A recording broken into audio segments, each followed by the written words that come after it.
I do think that there's a lot of misunderstanding about Islam and Hizmet.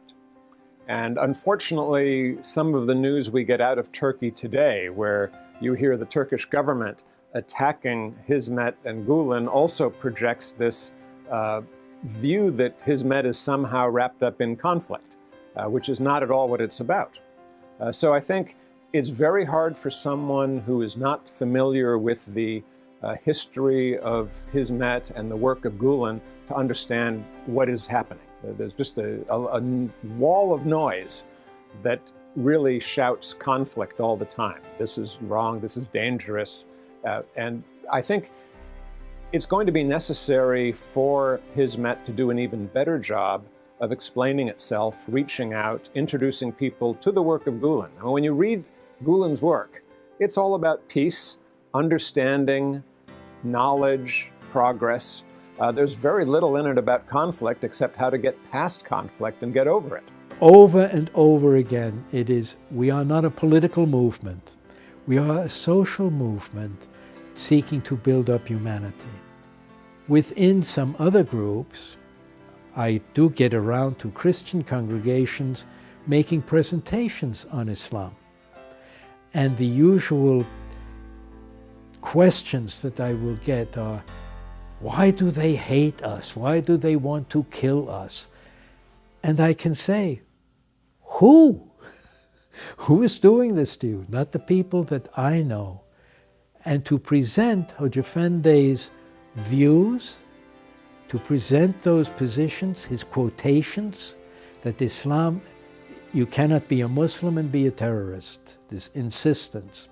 And that is sincere. So if you look at Islam, we keep on saying Islam is a religion of peace and submission to the will of God. And peace is something that the Hizmet movement has been, and Fethullah Gulen has been very, very focused on. Peace through love, through harmony. And Islam teaches love. It doesn't teach hatred. In fact, Islam says to kill one life is to kill humanity. And that type of progressive thinking, that type of approach, it's the true approach to Islam. And I think the Hizmet movement and Fethullah Gulen are on that path, the true path to Islam. Unfortunately, we have a lot of fundamentalists, some of them violent, and the only other voice you tend to hear in the Arab world is a purely traditional one, a modern one, yes, but traditional. It seems to me, particularly in the Arab world, there's a great need for a modern, progressive, pro-education view of Islam to get the Arab world out of its troubles. So that, to me, they need something very much like the Hizmet movement, and a person like Mr. Gulen, like Hocaefendi, who brings science, education, but above all, preaches tolerance. Because to me, tolerance is the mother of all virtues. Turkish people, they need this movement.